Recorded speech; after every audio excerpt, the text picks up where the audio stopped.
Hello and welcome to Queer Abbey, a weekly chat show that is performed, recorded, and produced by yours truly. Welcome to the 38th episode of Queer Abbey. I am deliriously tired. It is 3 in the morning right now. 3:44 in the morning. I debated just not recording this episode, but here I am recording it for you anyway because I decided that consistency is important to me, I guess. Or maybe I enjoy making myself miserable and staying up really late. Who knows? It's one of those two things, certainly.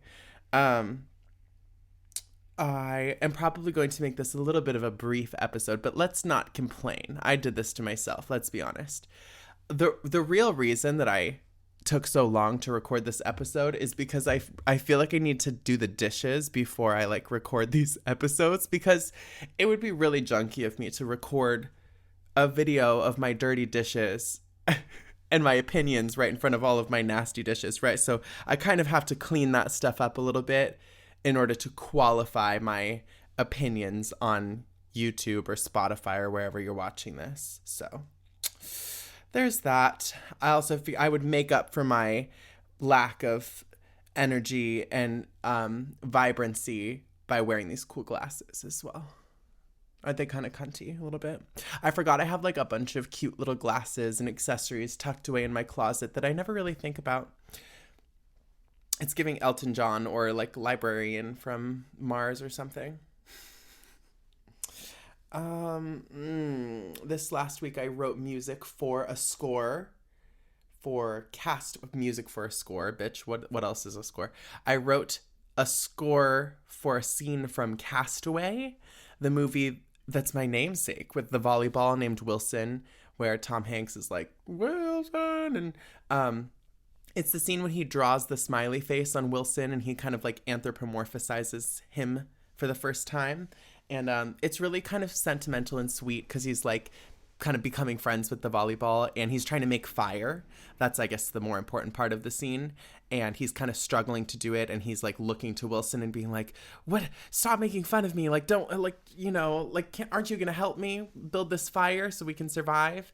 And it's just sort of this sweet, heart-wrenching scene. So I wanted to write this cute, spacious, sentimental kind of music to go with it. It was for my, what is it called? Music with visual media class.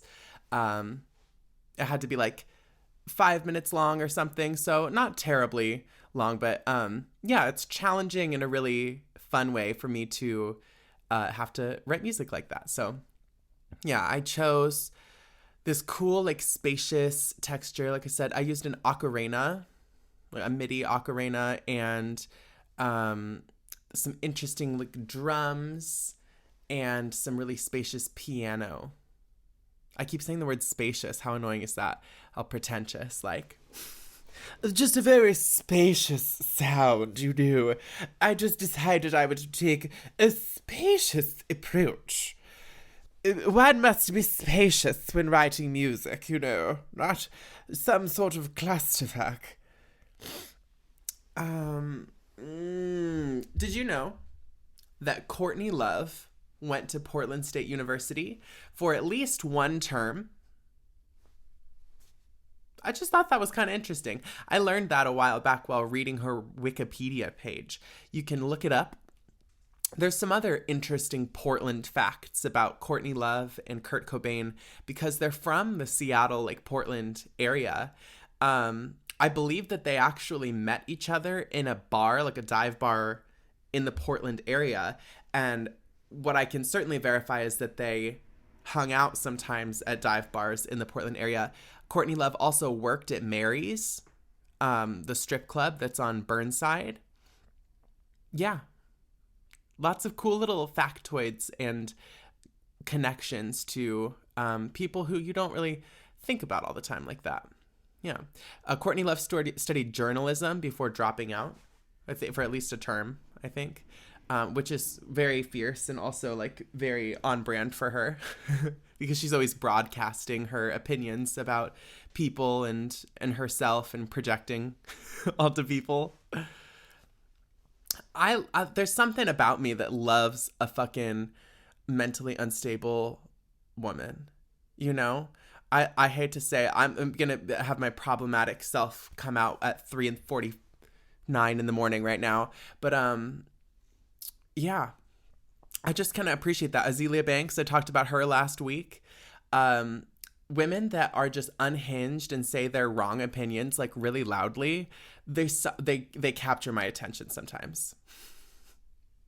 Anyway, being problematic. I've been playing Pokemon Go this last week. That's another thing that's kind of captured my attention. I forgot how into it I was for a period of time because, I mean, in 2016, when it came out, it was this huge just wave of involvement. Everybody was like outside. I remember there was all of these jokes about how everybody like came together and there was this peace on earth for 1 week when Pokemon Go came out in 2016. And yeah, it was so like bucolic in a way. I remember riding my bike around and being like seeing everybody else playing the damn game. But yeah, it's fun. I enjoy the motivation to like go walk around. It's kind of a cute aspect of it.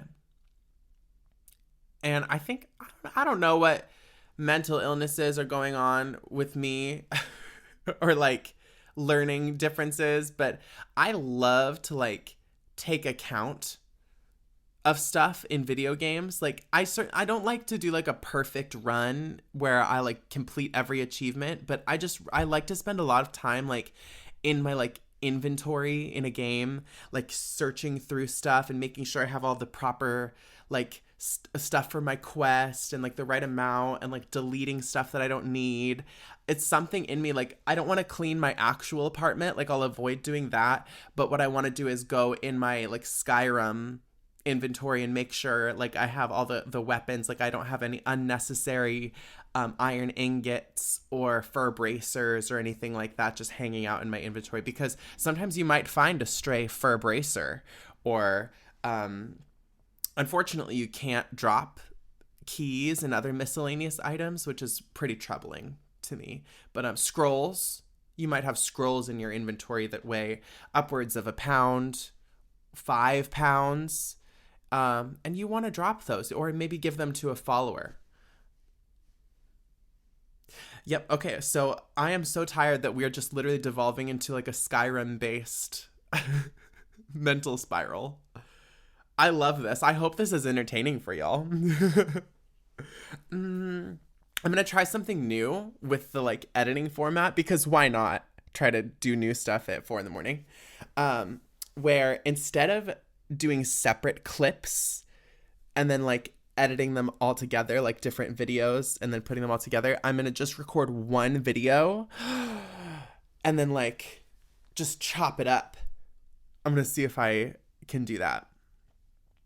I might fail miserably. Hey, there might not even be an episode that's coming out tomorrow, because honestly, I'm just rambling right now. No, I'll be nice to myself. I bet you're loving it. It's like a little slumber party. Like I'm staying up late and I won't let you go to bed because you're sleeping at my house. Oh, last week, the video was upside down on accident. I'm sorry about that. Yeah, as it turns out, I'm actually not like a professional video editor. So, yeah, I think that I need to make sure my phone is oriented a certain way to avoid it turning like upside down like that. So, yeah, I'll do that in the future. If it happens again, you can contact my team. I'll have you get in touch with my lawyers, okay? We'll get it all sorted out. All right. I want to show you guys this pumpkin.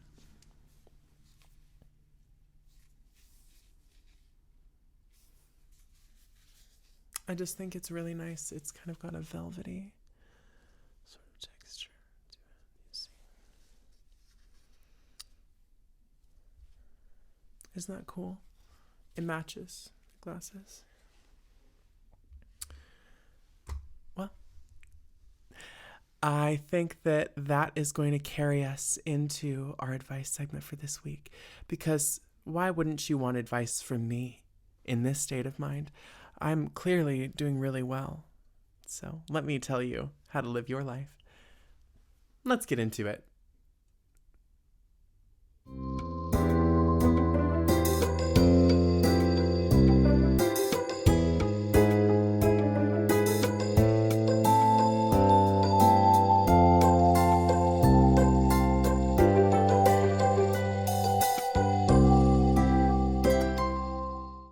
All right.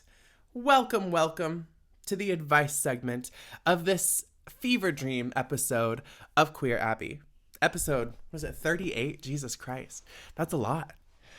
I wanted to make sure I actually sat down and did the damn episode, though, because there's some worthwhile parts of it. Even if I'm a little out of it, I have a really cool musical spotlight for you later from one of my schoolmates. Their band is called Pilot Seat, and their music is really fucking good. So stay tuned for that, okay? For a little advice time. The first caller this week asked Queer Abbey. I've been talking to this guy recently. He's been very sweet and is always giving me compliments. However, we went on a date yesterday, and today he's been taking all day to respond, and it's bothering me. Does that mean anything? Did he just want to hook up? I'm so confused. Well, sweetheart, did he just want to hook up? I think yes, he probably did just want to hook up with you. I'm sorry about that. I've been talking to this guy recently. He's been very sweet. I mean, really, there isn't anything that's more cliche than a man being sweet to you to get into your pants and then not following up in like a committed sort of way. Unfortunately, our naivety always gets the best of us. That is sort of the curse of loving men, isn't it? That you always believe that they have your best intentions in mind, when the tough reality is that most people just don't have your best intentions in mind in life. You know, they have their own best intentions in mind, and sometimes that includes getting themselves laid. And I don't think that that's a lovely thing to focus on, or like make it the locus of control for your own life. But like, it is just the truth that a lot of people want to use you or be used in life. It's like that song. But God, that's really chaotic. Sorry. But I don't see, I'm making a lot of assumptions too, because I'm just bringing my cynicism to this experience. And when you tell me that you have been seeing this person and hooking up with them, and that you like went on dates and then they stopped talking to you, I can only just fill in from my experience. Like, yeah, that's happened to me too, mother. And I've had to learn to just sort of immediately just carry on, you know? Recently, I had a little date with a very lovely little gentleman, and I thought we had a good time, and he even texted me and said, oh, like, let's hang out again. And he hasn't texted. It's been like a week and he hasn't texted me. So I'm just going to leave that be. I'm going to leave it like it's cold soup on the stove, you know? Maybe if we want to reheat it later, that's fine. But if you wait too long, give it 3 days, the soup's going to grow mold, honey. We're not reheating that soup. I thought it was being really clever right there with my moldy soup analogy. But I think you get my point. Yeah. Don't drink moldy soup. Don't settle for these lukewarm connections with people. Here's the cliche response. If they want to, they would, you know? If they wanted to, they would. Next caller. They asked, Queer Abbey, if weed is something that helps my anxiety, but I don't want to be high all the time, and I'm currently on anti-anxiety meds, what else can help? What else can help? Chamomile tea. deep breathing like this.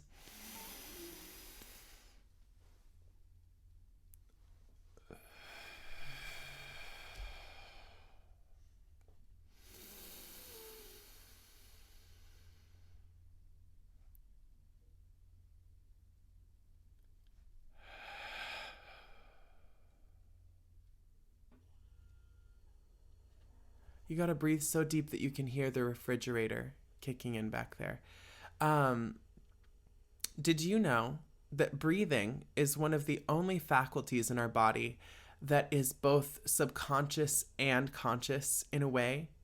You know, like there are lots of things that we cannot control with our active decision making, like the blood flow, in our arteries, or the growth of our skin cells, or a variety of faculties in our body. But our breath is one thing that is both subconscious, because we don't stop breathing if we're not focused on our breath. We are always going to continue to breathe because it's a mechanism of homeostasis, of oxygenation and stuff. But at the same time, it also is something that we can control, the speed of our breath. So stay with me here. We're getting a little clinical.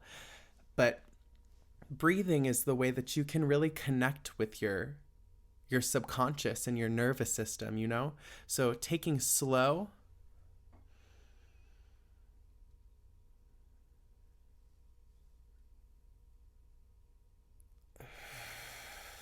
even breaths. Even is an important part here. The breaths being sort of even in the breath in and even in the breath out, and then even kind of holding the breath after you inhale. So like,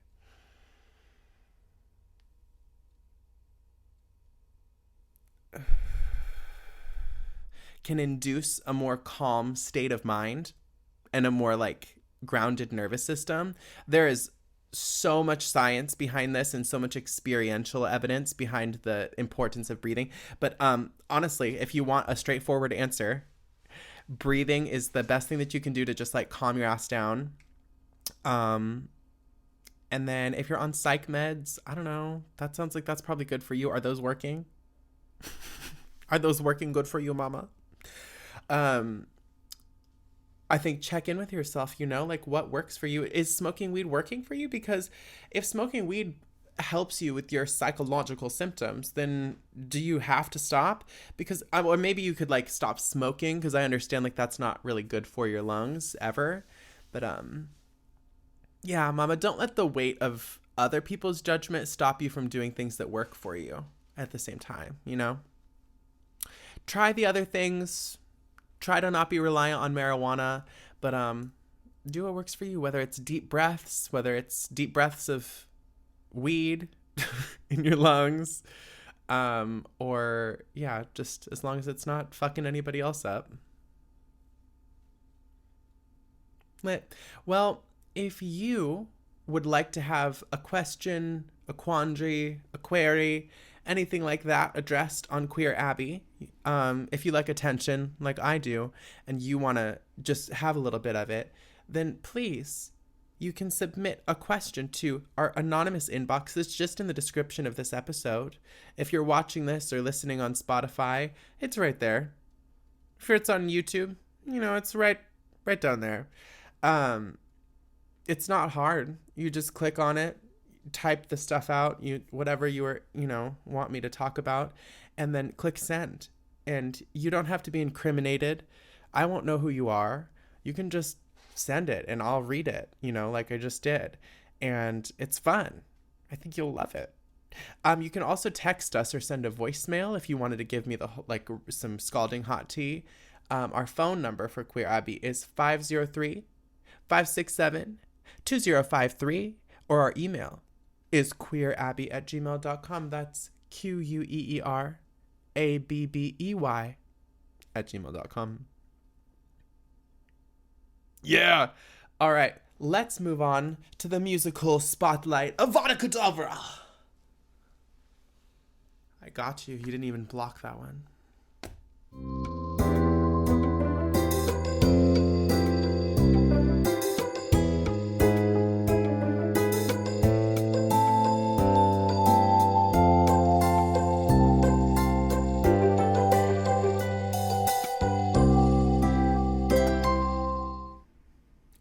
right, y'all. Welcome to the final segment of this fever dream episode of Queer Abbey. I'm blazing through this one because I'm, doing my best. Thanks for bearing with me. But I am really excited to share with you the music of Pilot Seat, which is a band that is based in Seattle, Portland, Pacific Northwest area. I think Seattle primarily. I was introduced to them recently because one of my classmates, Brett, is the bassist in the band. Pilot Seat consists of 3 homies. Their names are Eli, Everett, and Brett, and they are the singer/guitarist, drummer, and bassist, respectively. And I'm getting into all this detail because I think that you are going to be interested in keeping up with Pilot Seat. They have a self-proclaimed comparison to Tame Impala, which I think is really accurate. They make this really fucking like groovy psychedelic rock kind of music. It can get a little bit like heavy, and then some of it's a little bit more like funky. They have quite a bit of music out, and it's just really cool. So I'm not gonna idle too much on it. The song that I chose is from their most recent album called Blossom. The tune is called Love Buzz. And on Blossom, there's all of these different array of sounds. They have this other one called Smackaroony that falls into that more sort of like funky, groovy kind of category. Brett recommended that I listen to that one, and I was just like blown away by the quality of production and the songwriting, and just, yeah. So Pilot Seat is fantastic. We are going to listen to Love Buzz from the album Blossom. Without further ado, let's get into it.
Alrighty, y'all. That is Pilot Seat. That was Love Buzz from Blossom.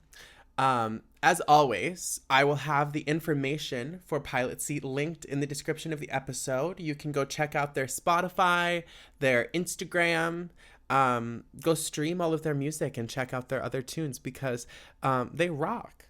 I will, as always, I will be adding their music to the Queer Abbey playlist, which is linked in the description of the show. So, yeah, go ahead and check out all of the music that has been featured on Queer Abbey because all of it's fucking awesome like that. So, yeah. Thank you for listening and for tuning in each week to this lovely chat show where we discuss the novelties of people's lives, the ups and downs of being a homosexual. I was going to keep going with my little farewell statement, but then I just started thinking about the fact that people from South Africa have such interesting accents. It's like a mixture of a British accent and like a Kenyan accent. It's like this amalgamation, and I love that.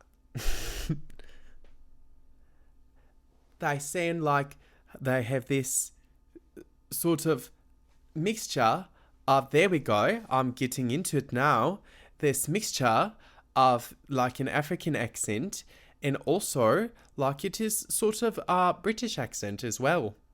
That's my South African accent. Sound off, let me know if that was good. Do you want to hear my Australian as well?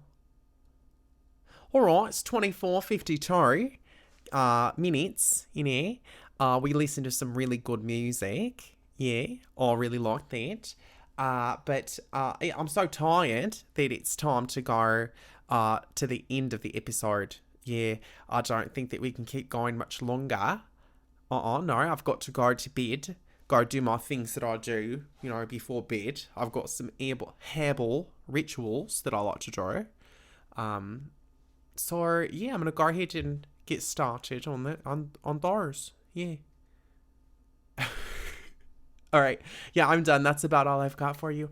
I'll see you next week on Queer Abbey. Thank you for tuning in.